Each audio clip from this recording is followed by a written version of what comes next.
What's up, scholars? Today I'm going to be talking about 5 aspects of gentrification. And if you're easily triggered, you probably should not watch this video. But go ahead and smash that like button anyways and subscribe to the channel. Alright, let's jump in.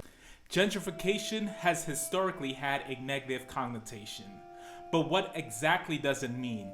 Who does it benefit and who does it actually hurt? Gentrification is defined as the process whereby the character of a poor urban area is changed by wealthier people moving in, improving housing, and attracting new businesses, typically displacing current inhabitants in the process. Sounds like a wealthy person wrote that. Here are 5 things you need to know about gentrification. 1. Demographic displacement. While there are studies that show that areas that are being gentrified are no more susceptible to displacement than any other area, I believe the communities that live in those gentrified areas would largely disagree. Displacement occurs when residents can no longer afford to remain in their homes due to rising housing costs. Residents may also be forced out by lease non-renewals, eviction, eminent domain, or physical conditions that render homes uninhabitable, such as airborne pollution, rotting floors, lead paint, pests, removing parking by landlord, harassments, cutting off utilities. These practices are common and pervasive in areas being gentrified.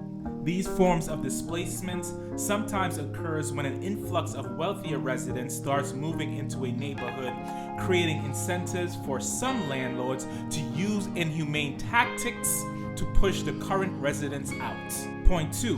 Investing into urban areas.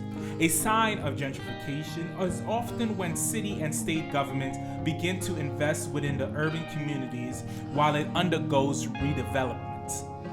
When city dollars start flowing into black and brown communities as white tenants start moving in, this is often recognized as gentrification because it's clear to those residents that always occupy these neighborhoods that the city or state desire to fix up these undeveloped communities are not for the current residents, but because they expect displacement to occur within the next 5 to 10 years.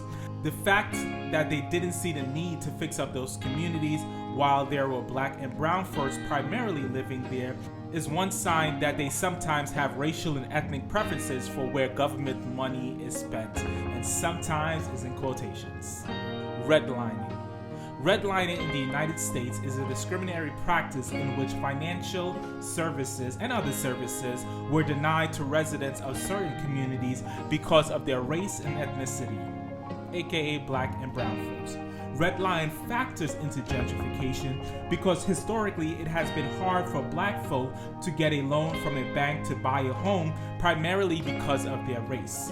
The lower rate of home ownership put these communities at higher risk to be displaced through inhumane tactics. And because they're also able to get loans to potentially even fix up the homes that they do own, these properties sometimes become dilapidated, and then the properties in these communities are then bought up for cheap by developers.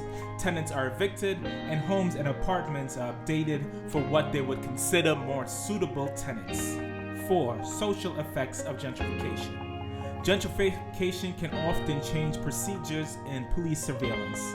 Gentrifying areas may experience an influx of police surveillance in order to make the new tenants of these areas comfortable. Some may argue additional police presence is a good thing. This is certainly not true for communities who are seen as guilty until proven innocent, and who are more likely to be killed by a police officer because they are walking while black. Other social effects may take place, for example, a mom and pop store getting pushed out by a larger chain, or churches and anchor institutions having to close down due to the displacement of their congregants and constituents. And 5, and finally, government incentive. The government is often incentivized by gentrification. The economic changes that occurs as community goes through gentrification are often favorable for local governments. Affluent gentrifiers expand the local tax base as well as support local shops and businesses, a large part of why the process is frequently alluded to in urban policies. The decrease in vacancy rates and increase in property value that accompany the process can work to stabilize a previously struggling community, restoring interest in the inner city life as a residential option along with the suburbs. These changes can create positive feedback as well, encouraging other forms of development of the area that promote general economic growth. The unfortunate part of this is many of these benefits do not benefit the current inhabitants of these communities for a very long time as they are being displaced. Alright scholars, I hope you found this video to be helpful. This is an explanation of gentrification, and if displacement doesn't bother you, then gentrification probably does not bother you as well.